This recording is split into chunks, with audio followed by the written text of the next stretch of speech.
Olá, como vão vocês? Estou de volta, sentiram minha falta?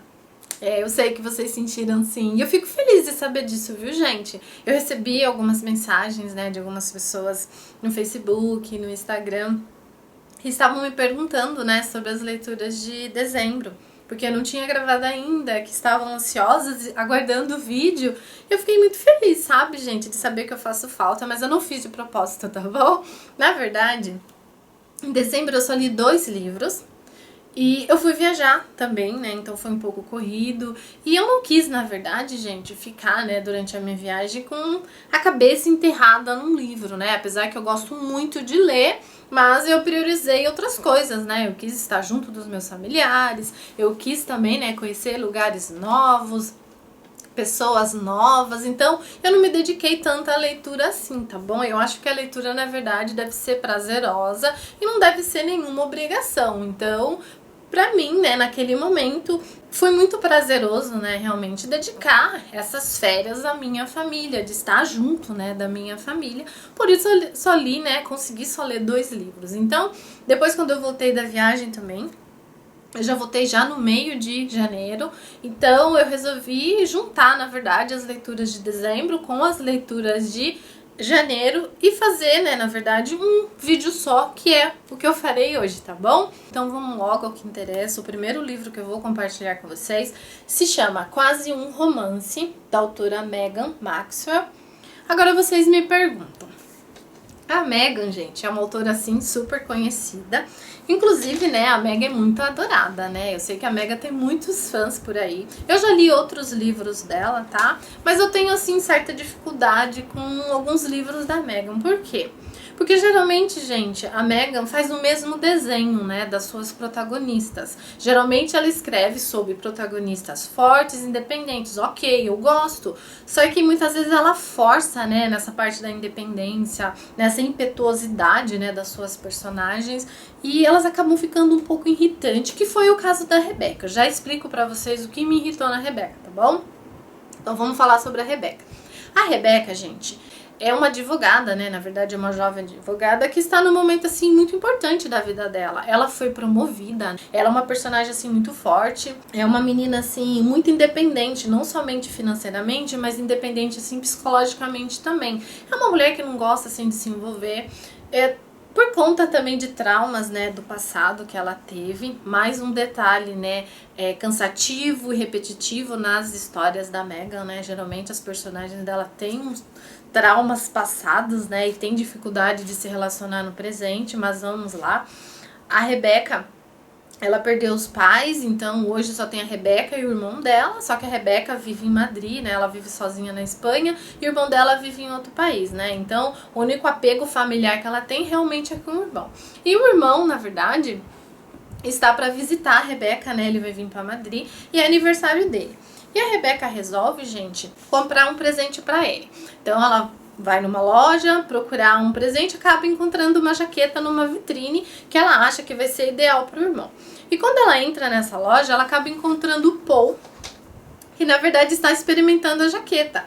E ela descobre que essa jaqueta, gente, é a última peça. E ela meio que entra num atritozinho com o Paul ali, de quem vai ficar com a jaqueta, quem que não vai. Mas no fim, com a arrogância toda dela, porque a Rebecca, ela tem esses flashes de arrogância, Esses flashes impetuosos, assim, sabe? Em alguns momentos você acha legal, você acha engraçado, em outros você não acha tão legal assim, tá bom? Mas nesse momento da loja foi até engraçado. Então ela deixa, que o Paul fique com a jaqueta. E ela acaba seguindo o seu caminho, o Paul acaba seguindo dele também. Só que o Paul, gente, ele gostou muito desse encontro, de conhecer a Rebecca nessa loja. Ele percebeu que, assim, a Rebecca, ela é uma mulher de personalidade, Na verdade, ela é uma mulher muito sincera. E ele ficou muito feliz também, gente, por quê? Porque, na verdade, o Paul, ele é uma pessoa muito famosa. Ele é um corredor, de MotoGP. Então, ele pode ter a mulher que ele quiser. E geralmente as mulheres, quando vêm, se envolver com o Paul, é pela fama dele ou é pelo dinheiro dele. Mas a Rebecca, gente, praticamente ignorou ele. E isso foi uma novidade pra ele. E ao mesmo tempo ele gostou disso. E ele quis conhecer mais um pouquinho sobre a Rebecca. Ele ficou intrigado, na verdade, pra conhecer mais sobre a Rebecca. Mas cada um seguiu seu rumo, né? Até que eles se reencontram graças à cachorrinha da Rebeca. Falando nisso, eu não falei da pizza, né? A pizza, gente, foi uma cachorrinha que a Rebeca encontrou abandonada dentro de uma caixa de pizza. Por isso que ela colocou o nome dela de pizza, tá? Então a Rebeca leva essa cachorrinha pra casa. Inicialmente ela não quer ficar com essa cachorrinha, mas no fim ela acaba ficando, né? Ela acaba se afeiçoando pela pizza e as duas se tornam grandes amigas. E por conta da pizza, gente, ela acaba reencontrando o Paul, porque a filha do Paul, que até então a Rebeca não sabia, nem imaginava que ele tinha uma filha, se encanta muito pela pizza, né? A filha dele, na verdade, como que é o nome dela? É Lorena. Ela acaba fugindo do Paul e encontra a pizza, ela fica encantada pela pizza, então os dois se reencontram, né? E a Rebeca, nesse reencontro, gente, cai a ficha dela. Qual? Que ela tá muito atraída pelo Paul, sabe? Ela já ficou atraída lá na loja, mas ela não deu muito braço a torcer. E quando ela reencontra o Paul na estação de trem, ela acaba se dando conta que realmente ela tá muito atraída por ele. Só que é uma grande surpresa pra ela saber que o Paul tem uma filha, né? Ela pensa que ele é casado. Mas no fim ela descobre que ele não é casado coisa nenhuma. Eles acabam, na verdade, criando um grande vínculo, né, por conta da pizza e da Lorena, né, se tornarem grandes amigas. Então eles vivem se reencontrando, eles acabam se envolvendo, né, ela começa a ir na casa dele, eles acabam criando um grande vínculo de amizade mesmo. E com o passar do tempo, gente, ela acaba criando uma grande afeição pela Lorena e eles acabam se envolvendo também amorosamente, tá bom? Apesar da Rebeca, né, ter certa resistência, ela acaba se envolvendo com o Paul. Só que esse namoro, gente, esse envolvimento dos dois tem altos e baixos. Por quê? Por conta da imaturidade da Rebeca mesmo. Tem um momento do livro, gente, um momento assim decisivo, que a Rebeca acaba jogando tudo pra cima, porque ela achou que isso era o melhor pra situação e ela não pensou nas pessoas envolvidas com isso, quem ia sofrer. Então, assim, o Paul sofreu, a Lorena sofreu, a Rebeca também sofreu. Então, assim, eu achei a Rebeca muito imatura nessa parte, não gostei desse detalhe, só que eu não posso contar o que é. Então, esse foi o ponto, né, que me deixou um pouco frustrada com esse livro e por isso que ele ficou em último lugar, tá bom? Eu já vou pular pro próximo livro, que é um livro que tem uma capa muito bonita, encantadora, que tem uma arte muito bonita, sabe? Esse livro aqui, ele foi de um capricho, assim, memorável, sabe, gente? Eu tô pensando até em comprar o livro físico, porque eu me apaixonei pela arte desse livro. Não estou falando só da capa, né? No decorrer, né? Folheando o livro também, você encontra outras artes maravilhosas, citações maravilhosas, e eu gostei demais. Eu estou falando do livro Sorrisos Quebrados, da autora Sofia Silva. Eu pensei que essa autora era uma autora nacional, mas na verdade não, né? Ela é uma autora portuguesa, né? Depois eu vou ler um pouquinho mais sobre a autora, né? Pretendo ler outros livros dela também e a gente volta a falar um pouquinho mais sobre ela, tá bom? Esse livro aqui, gente, é um livro que tem uma carga emocional e um drama bem pesado. É um livro, assim, gente, que te pega de uma maneira que você sofre muito com esse livro. Eu, né, particularmente, eu sou uma pessoa que me envolvo muito com as minhas leituras. Então, quando eu pego um drama, assim, mais pesado, eu fico, sabe, gente, sentindo aquilo, sentindo aquela dor. Eu fico sofrendo junto com o personagem. O livro acaba me marcando um pouquinho mais, que é o caso desse livro. Esse livro aqui é bem sofrido, é um drama, assim, bem pesado, sabe? É um livro, assim, que a autora não poupou sofrimento, sabe? Parece que ela quis mostrar o lado feio da coisa mesmo, ela quis escancarar mesmo e é bem difícil. Esse livro aqui, gente, ele conta a história da Paola, que é o seguinte: a Paola, ela conhece um rapaz, eu peço desculpa, mas eu esqueci o nome do rapaz, tá bom? Ela conhece um rapaz, ela acaba se envolvendo com ele, ela acha que ele é o grande amor da vida dela e ela acaba se casando com ele. E nesse casamento, gente, com o decorrer, né, com o passar do tempo, o marido dela começa a mudar. Ele começa a se tornar muito possessivo, ele começa a se tornar uma pessoa, assim, muito ciumenta. Então, gente, ela passa a viver e a conviver dentro de uma caixinha, sabe? A todo momento ela fica se policiando, sabe? No que ela vai falar, como que ela vai se comportar, como que ela vai agir. E com o passar do tempo, gente, isso vai aflorando e vai aumentando de uma maneira que vai ficando pior. O marido dela acaba se tornando violento. Então as agressões que ela passa a sofrer não são mais só agressões psicológicas, mas também são agressões físicas. Até combinar, gente, num dia que que a Paola resolve que ela não pode mais ficar nesse relacionamento, que ela tem que ir embora da casa dela, que não tem mais condições dela conviver com esse marido, que o casamento dela não tem mais salvação, e ela passa a ter medo também. e ela resolve fugir. Só que nesse dia, gente, que ela resolve fugir, acontece uma coisa assim bem pesada na vida dela, sabe? Eu não posso falar, mas esse momento, na verdade, esse acontecimento deixa sequelas muito grandes na vida da Paola. Não só sequelas psicológicas que ela já tinha, se tornaram piores, mas também sequelas físicas. E são sequelas físicas, gente, assim, irreversíveis, que ela vai ter que carregar pelo resto da vida dela. E a Paola, que antes era uma mulher bonita, uma mulher admirável, passa a se tornar, gente, uma mulher... Como que eu vou usar a palavra certa sem contar demais, assim? Ela passa a ser uma mulher que assusta. Então, é isso que eu posso dizer pra vocês, tá bom? Ela acaba se transformando numa pessoa feia, sabe, aos olhos dos outros e com uma aparência realmente assustadora. Mas vamos lá.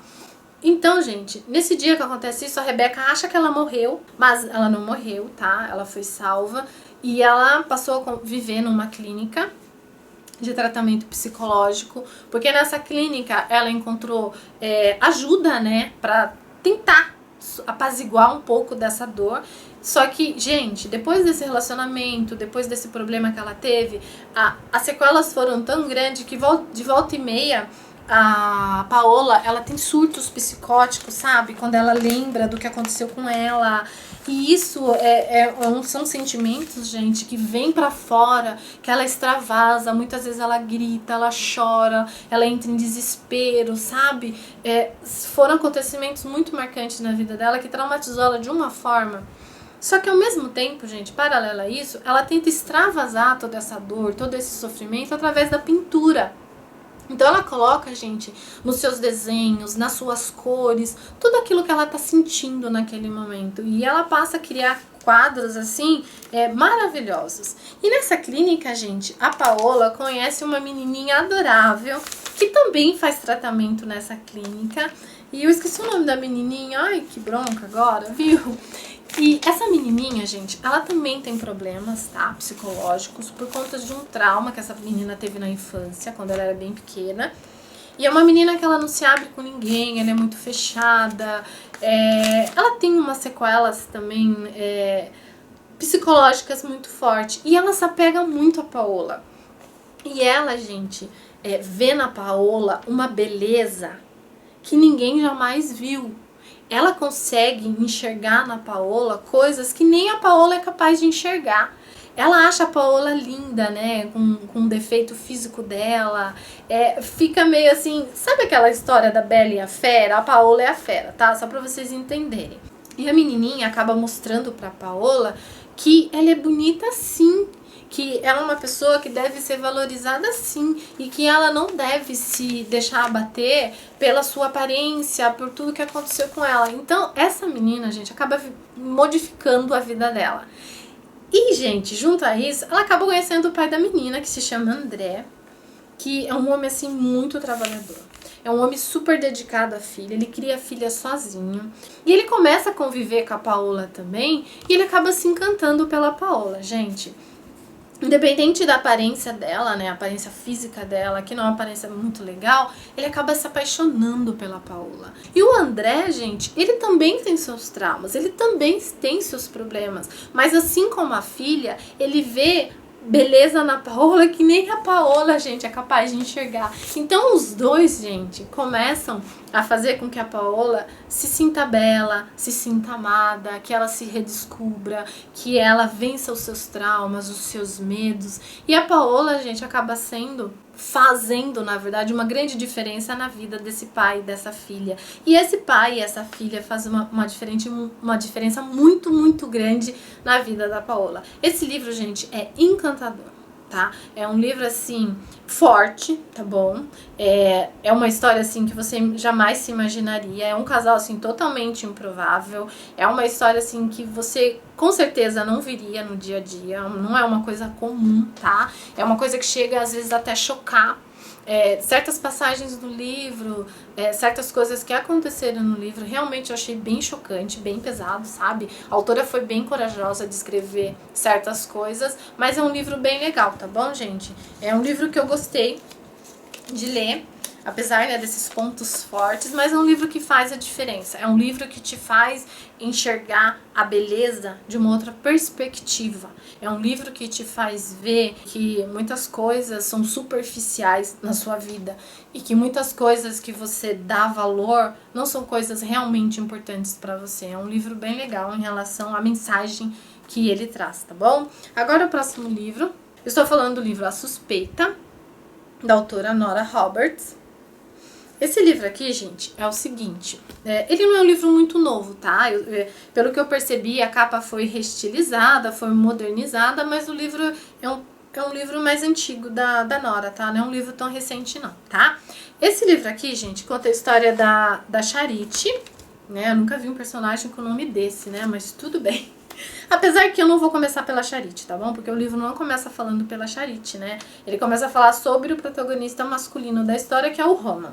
O Roman, gente, ele é um agente federal, tá? E ele está investigando uma lavagem de dinheiro que está acontecendo num hotel numa determinada cidade.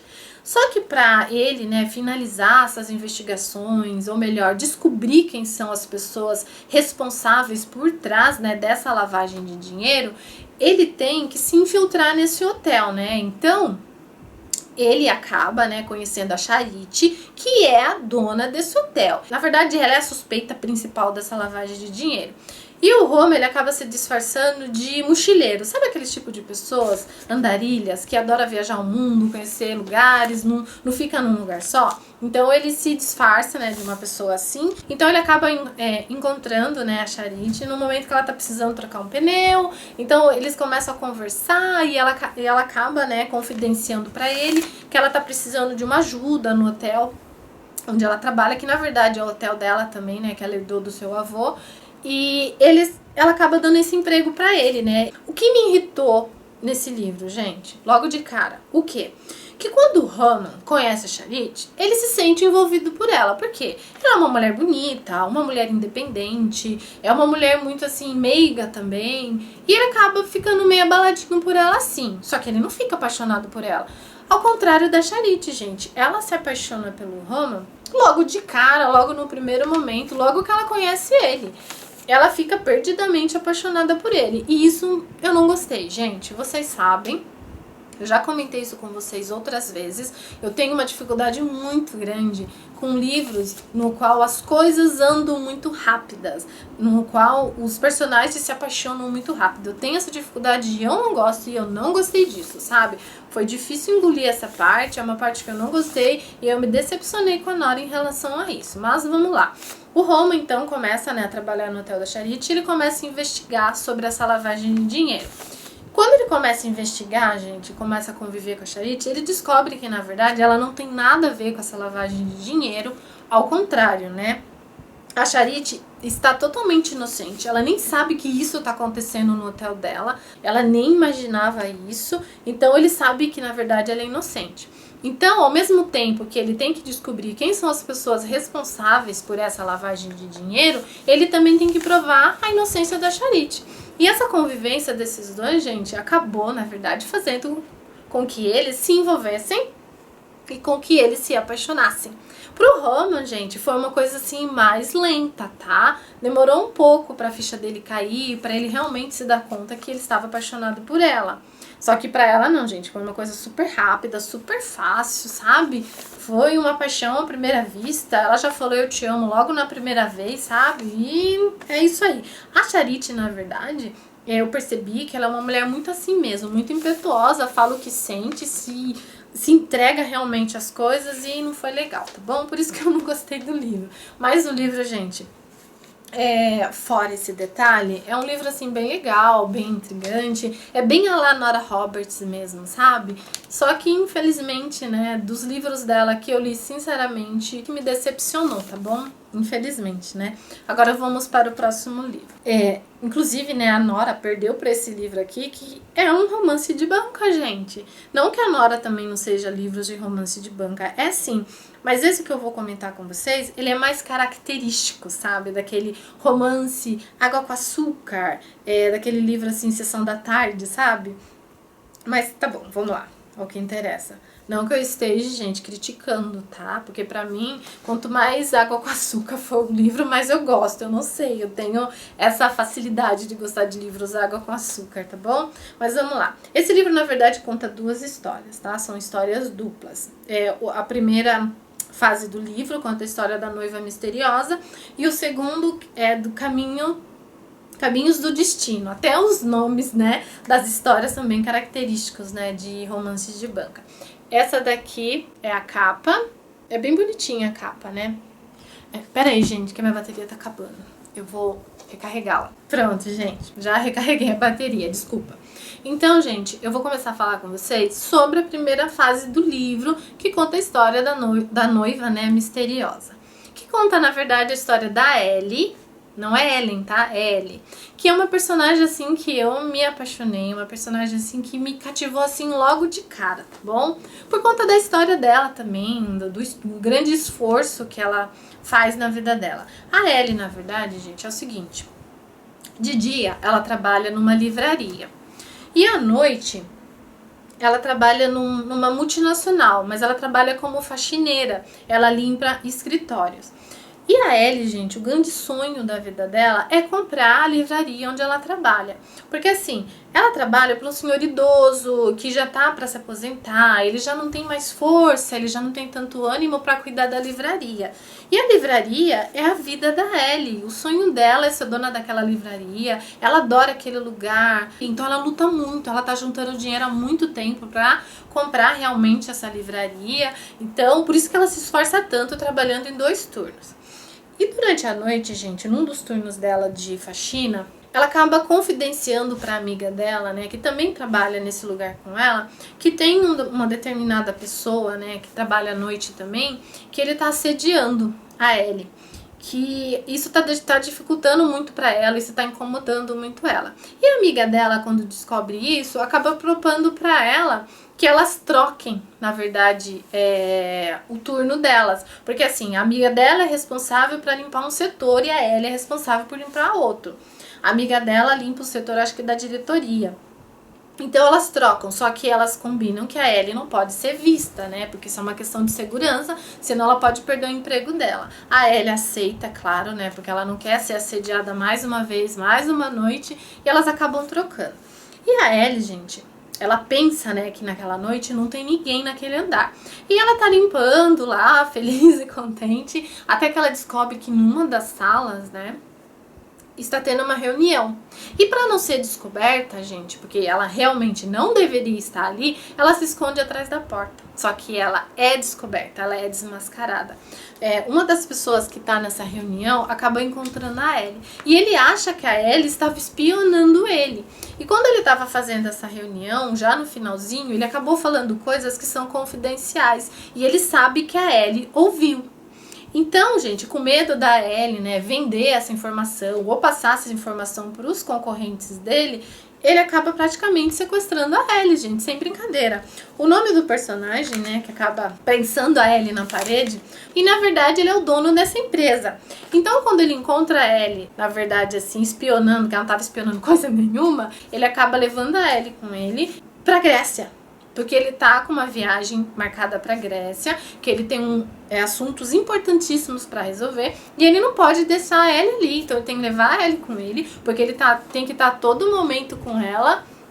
E, gente, é verdade, ele fica todo momento no pé dela, ele tira o celular dela, ele não deixa ela se comunicar com ninguém, ela só fala rapidinho com a amiga, né, pra ninguém ficar preocupado com ela, mas ele fica todo o tempo ali de marcação cerrada com a personagem, ele não tira ela de vista, porque realmente ele não pode deixar ela sozinha. E isso, gente, olha só. A Ellen, apesar de ser uma moça pobre, uma moça humilde, ela é uma moça de grande personalidade. E ela fica, gente, num dilema tão grande, mas tão grande, por quê? Porque ela quer confrontar o Jill. Porque isso, gente, é um absurdo, né? Ele sequestrou a menina. Só que ao mesmo tempo, gente, ela sabe que se ela jogar tudo pra cima, ela vai perder o emprego, mas tudo bem. E a amiga dela também vai perder o emprego. Então ela acaba se segurando, né, em certas situações por conta da amiga. Mas mesmo assim, gente, de volta e meia, ela acaba soltando uma, sabe? Porque ela tem uma personalidade muito forte mesmo, né? E o que acontece, gente? Quando eles vão pra Grécia, Aí ele acaba descobrindo que o grande, né, problema que o Jill foi resolver na Grécia era um problema de família. E quando ela descobre que problema de família é esse, ela acaba ficando, gente, muito arrependida de ter, na verdade, tratado ele da maneira agressiva que ela tratou, de ter falado certas coisas que ela falou, porque assim, ele está numa fase bem difícil da vida dele, que eu não posso contar o que é, muito difícil mesmo, e ela exerceu uma pressão muito forte em cima dele, sabe? Apesar dele ser uma pessoa assim muito mandona, muito impetuosa, esse grande problema que ele foi resolver é um problema que acabou comovendo a Ellie. E eles passam a conviver dias, né, nesse lugar, e eles acabam se envolvendo, gente. E eles acabam se apaixonando, assim. São dois personagens cabeça dura, tá? A Ellen é cabeça dura. O Jill, então, piorou, sabe? Uma pessoa totalmente mandona. Mas eles se apaixonam, gente. E pro Jill, gente, isso é uma grande surpresa. Porque ele é uma pessoa, gente, que jamais se imaginou se apaixonando, principalmente pela Ellen, que é uma mulher totalmente simples, uma mulher pobre, sabe? Ele já namorou com mulheres riquíssimas, modelos, tanto é que a ex-noiva dele é uma mulher riquíssima, uma mulher linda, maravilhosa, que não sei o que, e ela é uma mulher simples, apesar de ser linda, é uma mulher simples, e ele se apaixona, gente, justamente pela simplicidade dela, pela maneira simples dela ser, pela personalidade que ela tem, sabe, de ser uma pessoa muito sincera, uma pessoa muito verdadeira, e ele se apaixona loucamente por ela, e ela também se apaixona por ele. Mas, gente, esse relacionamento não é nada fácil. Não só por conta, né, da grande diferença de classes sociais entre os dois personagens, mas também por conta de algumas intrigas, né, que acaba tendo no livro, tá? Uma ex-noiva do Jill, ela se faz, né, que não quer nada com ele, que já superou tudo, mas ela não superou coisa nenhuma. E ela coloca areia nesse relacionamento e o bicho pega, gente. O negócio é fogo aqui, tá? E é uma história bem legal, tá? Bem água com açúcar, bem sessão da tarde, bem clichê, bem tudo o que vocês imaginarem. Mas é uma história muito legal. É uma história apaixonante, sabe? É uma história, assim, avassaladora. Tem momentos picantes na medida certa que são livros que eu gosto e eu adorei demais esses personagens, gente. Eu adorei a força da Ellen, a força do Jill. Achei demais os dois juntos e vale muito a pena ler esse livro. Pena que ele é bem breve, bem curto e acaba a história super rápido. Eu queria que a história fosse um pouquinho mais longa, viu? Esse é um livro que eu queria que fosse mais longo. E a próxima fase do livros, né, que eu falei pra vocês que é Caminho do Destino, conta a história da Dee e do Hugo. Quem é a Dee? A Dee é uma menina que vem de uma família, gente, muito rica. Ela é filha única, né? O pai dela é um empresário, então ele tem muito dinheiro. E ela acaba, gente, se apaixonando e se envolvendo pelo Hugo, que é um rapaz comum, né? Não é pobre, mas também não é rico. E o Hugo é uma pessoa, assim, muito idealista, sabe? Sabe daquelas pessoas ativistas que gosta, assim, de ajudar o próximo, gosta de ajudar, na verdade, as classes sociais, assim, bem pobres mesmo, tipo na África, assim. O sonho da vida dele é viajar pra África e ser voluntário na África para ajudar as pessoas, sabe? Principalmente as pessoas que têm problemas com água potável. Então, o sonho da vida dele era fazer isso. E quando ele acaba se envolvendo com a Dee, eles acabam combinando, né? Que eles vão se casar e os dois juntos vão para a África, né? Só que, gente, é o seguinte... no momento da vida da Dee, acaba acontecendo, na verdade é uma tragédia. E quando acontece, gente, essa tragédia na vida dela, ela acaba mudando o curso da vida dela, o rumo da vida dela. Todos os sonhos, todas as metas, todas as vontades que ela tinha até então, acabam mudando. Ela acha que ela tem que se separar do Hugo, que ela tem que resolver alguns problemas, né, que foram deixados, né, por conta dessa tragédia, e que vai ser melhor que os dois se separem. Ela acaba se separando dele, ela acaba jogando tudo pra cima. E o Hugo, gente, ele fica muito, muito, muito, muito chateado com isso. Ele fica muito triste, porque assim, a Dee é o amor da vida dele. Ele sabe que a Dee ama ele também. Só que ele não entende porque que a Dee joga tudo pra cima. E realmente, gente, ela joga tudo pra cima. Então ele vai, né, realmente pra África e ela fica vivendo a vida dela. E ela carrega essa dor, esse arrependimento durante muito tempo da vida dela. Porque num momento, gente, que a ficha dela cai e ela percebe que ela não consegue viver sem o Hugo, já é tarde demais. Ele já foi embora e não tem como ela reparar esse erro. Então, gente, o tempo vai passando, vai passando, vai passando, até que os dois se reencontram.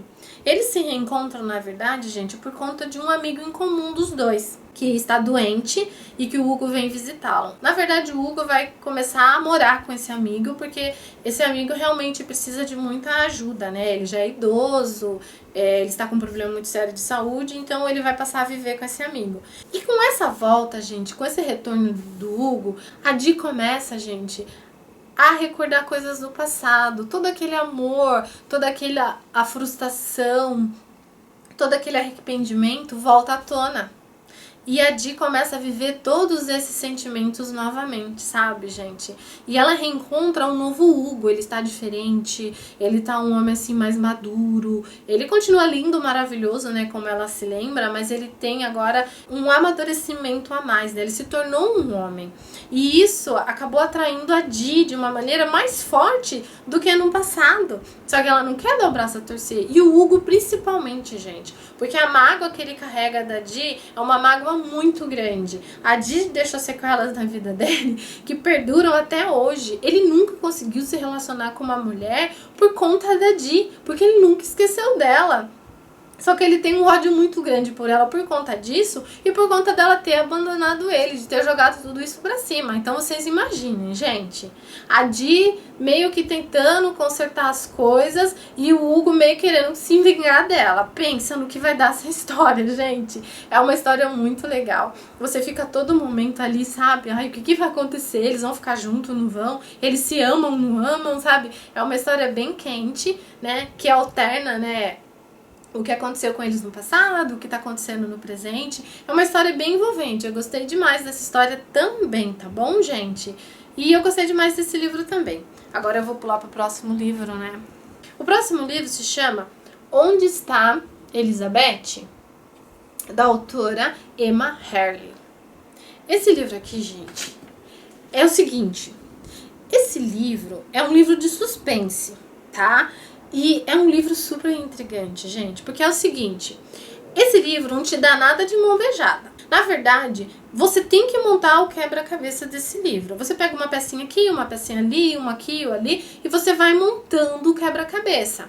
Ele conta a história da Maud. Quem que é a Maud? A Maud é a personagem principal, que é uma idosa, né, uma senhorinha de 80 anos. A Maud, ela tem problemas de memória. De volta e meia, ela esquece as coisas. Às vezes ela vai no mercado e compra coisas que na casa dela tem um monte.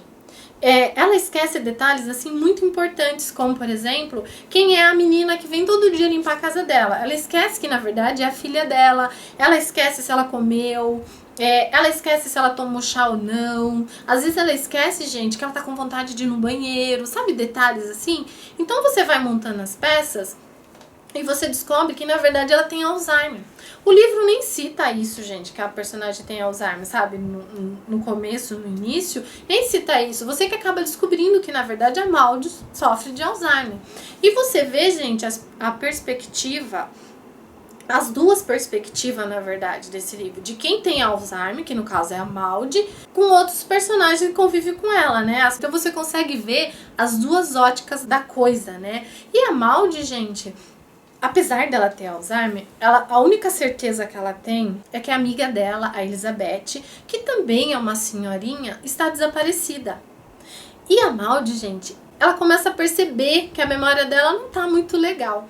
E ela começa a escrever uns bilhetinhos para lembrar ela de coisas que ela acha importante. E, gente, apesar dela sofrer Alzheimer, ela nunca esquece da amiga. Ela nunca esquece que a Elizabeth está desaparecida. E ela começa, gente, sem brincadeira, a investigar o que aconteceu com a amiga dela. Porque a Elizabeth desapareceu. E você percebe, gente, lendo o livro, porque assim, o livro alterna entre o presente, que é, né, a Maud tentando encontrar a sua amiga Elizabeth, com o passado da Maud, quando ela era pequena, né, inclusive ela morava, né, em outro lugar, com a sua família.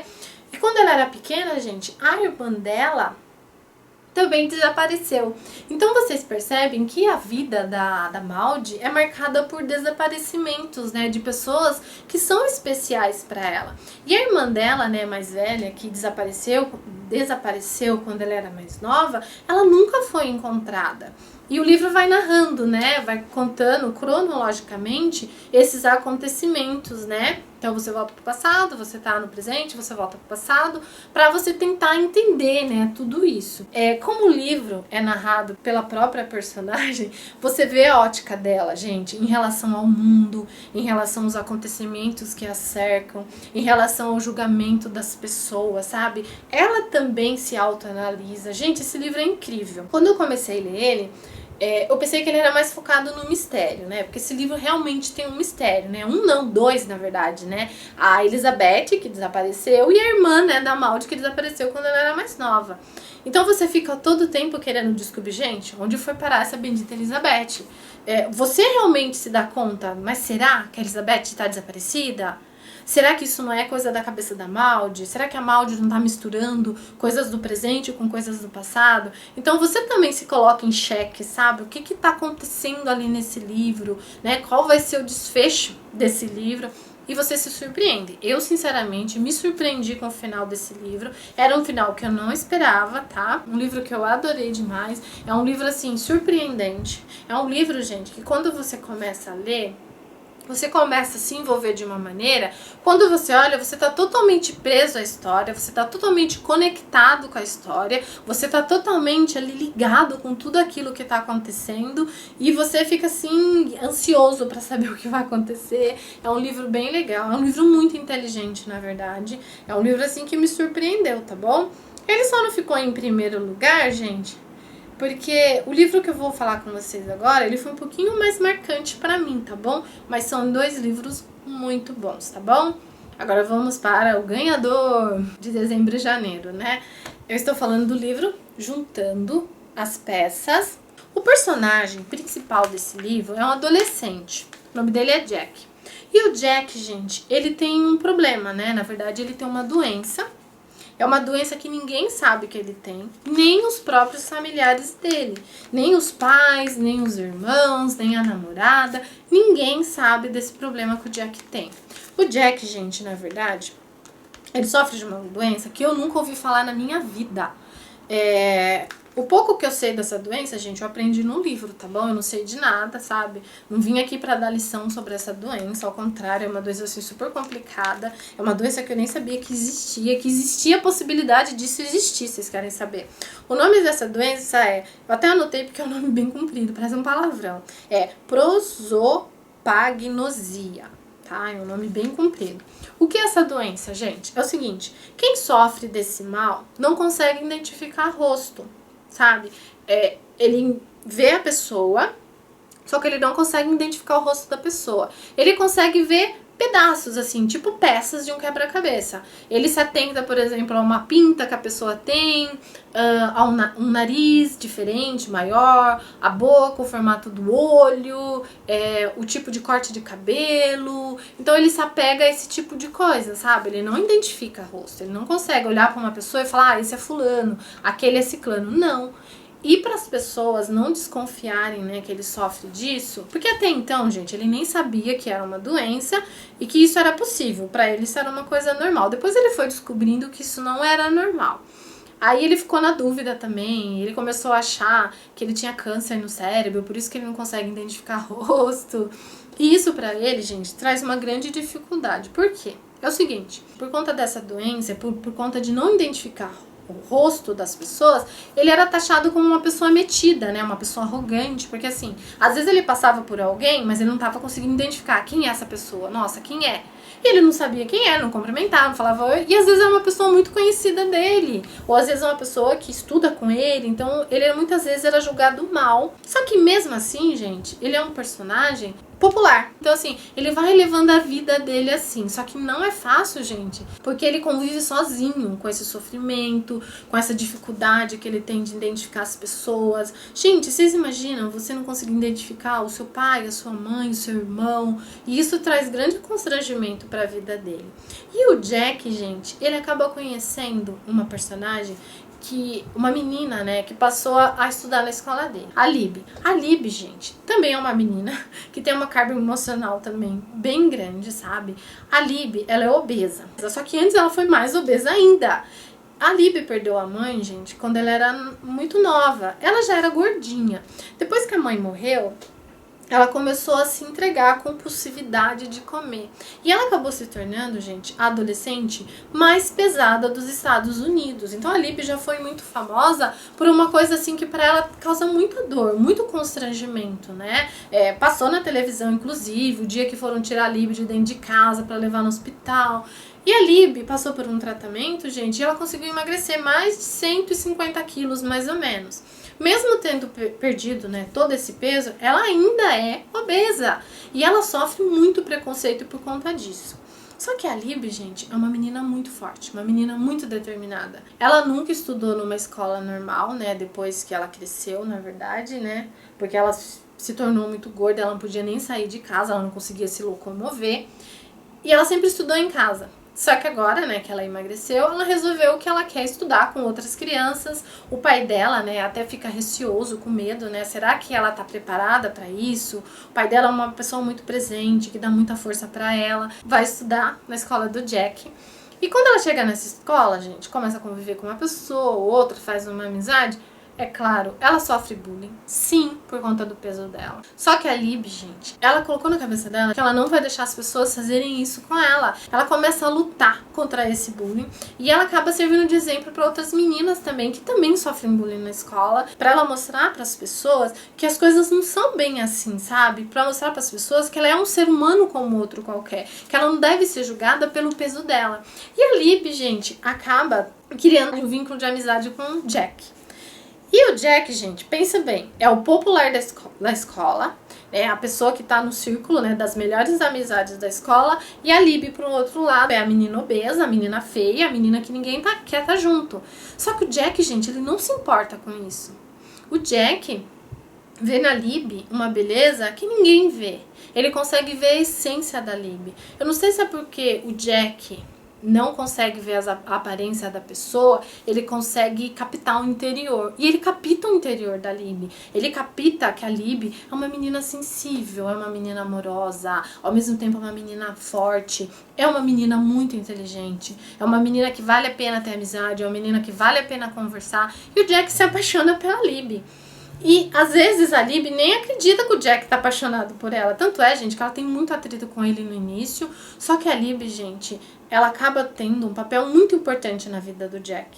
Porque o Jack, gente, como eu já disse, ele nunca contou pra ninguém os problemas que ele tem. E nunca contou pra ninguém, nunca se abriu com ninguém sobre a doença dele. Só que ele se abre com a Lib, ele conta pra Lib sobre o problema dele, ele fala pra Lib sobre a tristeza dele, sobre as frustrações dele, e a Lib acaba dando força pra ele, gente. Junto com a Lib, ele começa a pesquisar sobre a doença dele, ele começa a correr atrás disso, ele começa a entender sobre isso, ele começa a buscar a cura pra isso, ele começa a se entender, e ele começa junto com a Lib, gente, fazer essas descobertas. A Lib deu uma força muito grande pra ele, e ele, gente, se apaixona pela Lib assim loucamente. E é um livro super cativante. E eu gostei demais desse livro. E chega de falar, né, gente? Acho que eu já falei demais, já me prolonguei demais. E essas foram, então, as minhas leituras de dezembro e janeiro. Espero muito que vocês tenham gostado dessas leituras, espero muito que vocês tenham gostado, né, desses livros, que vocês tenham oportunidade de ler algum desses livros e que vocês possam voltar mais vezes. Até o próximo vídeo. Tchau!